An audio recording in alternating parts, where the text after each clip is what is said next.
This is my first video with this new hair and I feel like a completely different person, and I think that I sound like a completely different person. I'm not sure. How are you guys? I hope everyone is doing great. I hope you guys are staying safe. See, honestly, I have been thinking about making this video since a very long time. I've been into content creation for, I don't know, a year and a half, and I wish कि मेरे पास कोई एक ऐसा YouTuber होता या कोई भी content creator होता जो मेरे क्वेश्चंस और क्वेरीज एकदम ऑनेस्टली आंसर करता without any bias towards any brand at all. But sadly and disappointingly I could not find anyone that was completely honest with their viewers. As far as I think, if you guys have any such YouTuber, please leave their channel names and stuff in the comments so other people can watch them too. Personally, मुझे ऐसा कोई भी नहीं मिला, so I thought it would be great since content creation is very quickly becoming a huge career option for a lot of young people, and I think it's great. So I want to help anyone that needs help as much as I can. I don't really know a lot about the insights, honestly, because मुझे भी इतना time नहीं हुआ है, but I am willing to share whatever I know. I had to switch off the fan because बहुत ज़्यादा आवाज़ कर रहा था and I'm sweating like a I don't want to say what. So I asked you guys on my Instagram, as I do, to send in your questions that content creators and influencers don't really answer, and you guys had a lot of questions and a lot of interesting questions. So I picked up some of the most juicy ones because you know we are all about the tea, the gossip, the negativity on this channel. So alright, so the first question is how to get barter collaborations for any products. The best way to get started is to work on your feed first. Alright, I need to start doing this little. Anyway, as I was saying, you need to start working on your feed and establish your own aesthetic. Followers actually don't matter that much. I mean, they do matter to brands, of course, but the number itself, it should not matter that much to you. You just have to find your own aesthetic, your vibe, and you really need to focus on building a community that is important to you and that will support you in one way or another. To get barter collaborations, first step, you need to work on your feed. You need an audience that will listen to you, that will like the products that you recommend, because that is the only way that a brand is going to collaborate with you. The second step, once you think you have a nice feed, for most of the people, brands start contacting them directly if they think that the feed looks really interesting, or if you have been popping up like in a couple of different places. If they don't do that, and if you really like the brand, you could reach out to them by yourself. You can see their contact details and their email addresses in a contact tab that is usually on the page Instagram itself, and you can drop a DM, you can email them, and just be completely honest and upfront about it. You would want to collaborate with them and, you know, create content for them, and I think that should work out for a lot of people, for like the majority of people. But another thing, don't get disheartened if the brand does not reply or if they are not interested in your profile. There are a lot of brands out there, and there are a lot of influencers out there. So brands need to find influencers that fit their vibe, and you are not gonna fit every single brand's vibe, and it's okay. Don't be scared of rejection. It's completely normal. The next question is how much do brands pay for single collaboration for you? It really depends on the type of content that they want. We call it deliverables in this influencer lingo. So every single deliverable that you post, it costs different, and it varies from brand to brand. If it's a face wash brand, if it's a makeup brand, and it completely depends on what kind of content they want and on what platform they want it. If they want a photo post, if they want a story, if they want a swipe up link, if they want a reel, there are so many different things. So yeah, the answer for this question is that my costs vary from post to post and from platform to platform. How much do you earn from YouTube videos? Not a lot actually. So I started off with the very simple intention of just making longer videos because I was getting tired of being the girl who does not talk at all. If you guys are the OGs and if you have watched Shumanka's vlogs from the starting, then you'll know that I did not used to talk that much. I was very camera shy. I just got very tired of that, and I just thought I have a lot of things to say and to share, so I should have this own platform where I can connect with people and just talk to them, just sit down in front of a camera and talk. Should I be completely honest? Okay, I probably should. See, I am really bad at logistics and basic maths, so I'm so sorry if I'm butchering this, but the money keeps getting accumulated in your Google AdSense account, and you can withdraw it after you hit your first 10,000 subscribers and when the ad revenue is above $100. Yeah, so payment for every single person is different, but that is the basic thing, and I get paid very less, but it's okay. No, honestly, I'm just very grateful for the little tiny community that we have here. I am very happy and satisfied with my growth. The good vibes here, like, that is all that matters to me. And the money, of course. But the next question is, how much does an influencer earn in a month, like their average salary? So it depends a lot on, first, who the influencer is. Second, how frequently they do brand collaborations. Third, their following, of course. Fourth, I think the most important thing, which is the engagement. But of course, for the follower count also matters a lot to brands, at least. I know a lot of influencers that have fake followers.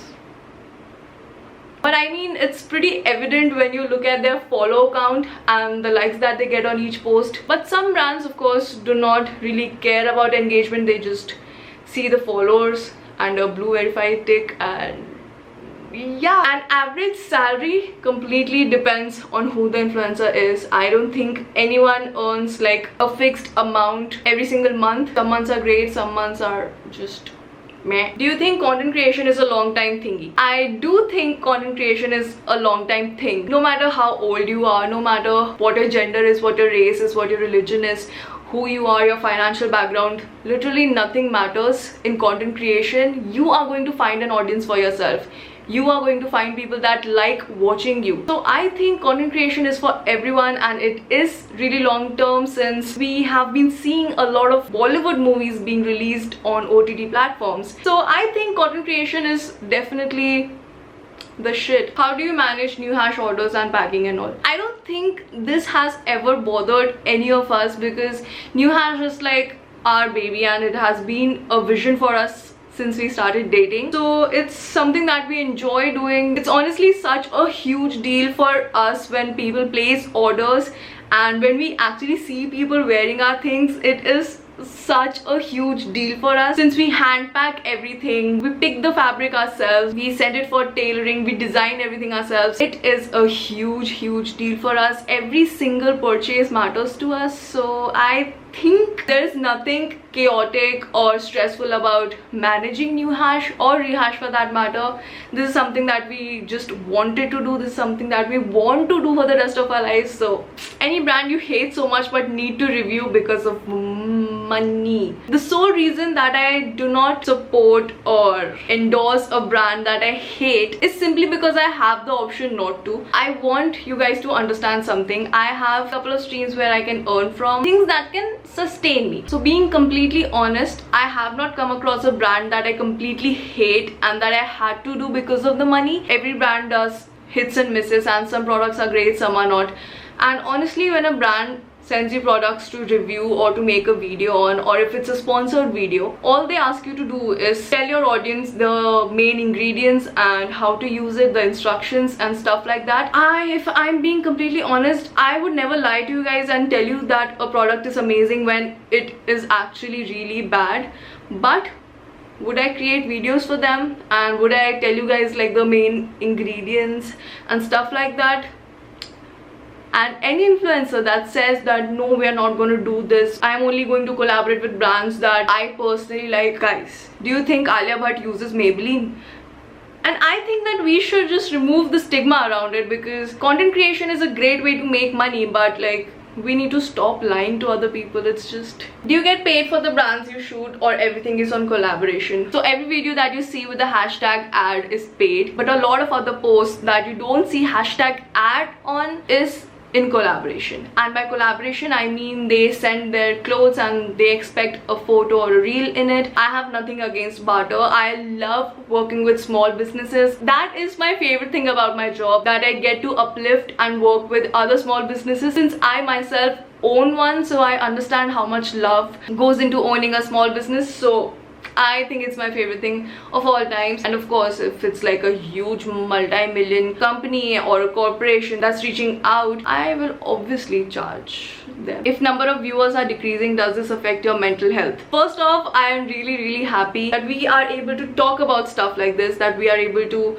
talk about mental health and how it affects your personal and professional life. I just really think this is my safe space to talk about things. Coming back to the question, the number of viewers has honestly never really affected me that much, but you do get slightly demotivated when you see the algorithm or like generally just your views dropping, since we put a lot of hard work and time, especially since I do like a lot of different things, so I have to manage my time. It has started being a little too much for me, but that being said, I absolutely love content creation. YouTube is definitely my favorite platform. Please don't tell Instagram. So I would not say that my mental health gets affected, but it's a little demotivating, but I mean, I can deal with it. It's not a big deal for me, because I know that the number of people that are watching it are the people that actually care, that actually give a shit about me, that actually like my content. And even if it's like 5 people that genuinely like watching me, it's honestly more than enough for me. How much is your earning from your new business venture? My new business venture, I'm guessing you're talking about New Hash. Being completely honest again, we run New Hash on a no profit no loss basis. I don't get the right words. So whatever we earn from Rehash, we put that money into New Hash, and then we earn a little bit of margin, and then we put it back into the production. Since our production is not done in bulk, we don't do like 100 pieces, 80 pieces, 500 pieces. Our margins are very small, and we also have to pay our tailor well, since he works with us and he is an amazing guy. So yeah, most of the profits that we earn from New Hash and Rehash go into the production of New Hash. How much money do you earn through Instagram, and at how many followers you got paid for the first? Through Instagram, I also got like a lot of modeling gigs, so that obviously paid very well. But if we are talking about content creation and like as an influencer, my first paid collab when I was at 20k, I think. When your relatives ask what is your job or profession, what do you say and how they react? First, I have like multiple jobs. I can say literally anything and that would be true. Second, I don't talk to a lot of relatives, so thank God that there's no scope for a conversation, because I don't want it. I love this question. Do you also shop from Zara, shoot, then return the clothes like other influencers? This is so mean, but this is something that I would have asked someone else.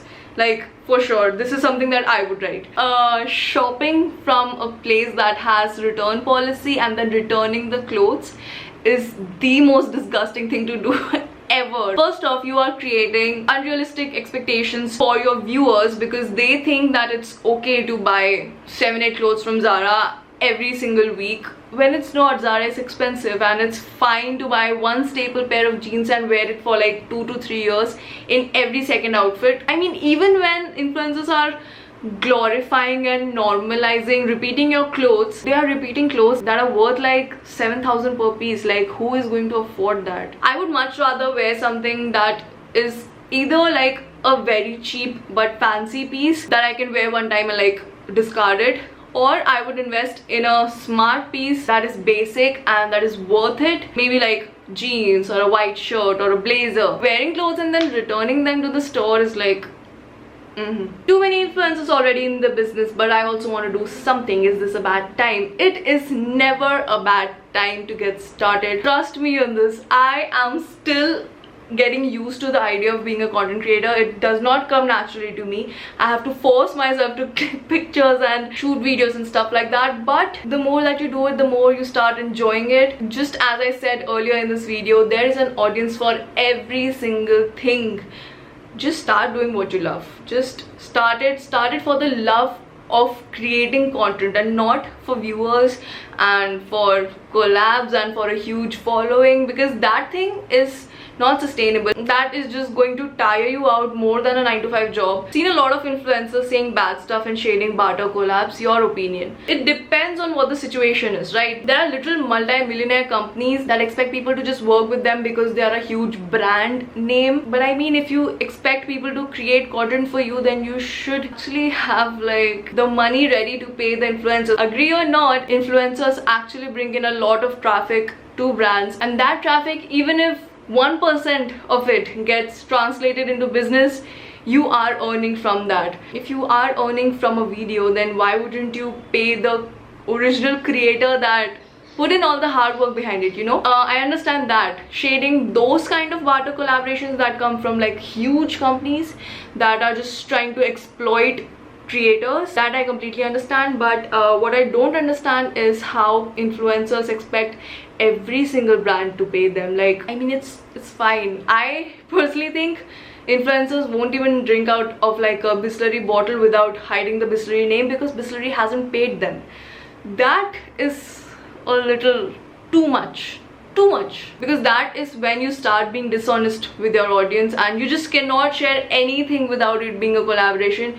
I mean, one second, this lip balm, I have been obsessed with this, but it's pretty obvious that Himalaya did not sponsor me, and if they did, the packaging wouldn't be looking so crusty. This came free with a moisturizer, but I mean, I love it and I'm gonna use it for as long as I want. And if someone asks me, I am gonna tell them that this is the brand that I actually like using. So there has to be a very fine balance between brands and influencers, and both the parties not trying to exploit the other, which is a very difficult thing. And that is about it, because I need to head out. We need to go shoot for New Hash. If you guys have any more questions, let me know. I might make a part 2 because this was a lot of fun. If you do care, then make sure that you like, share, subscribe, do your thing, and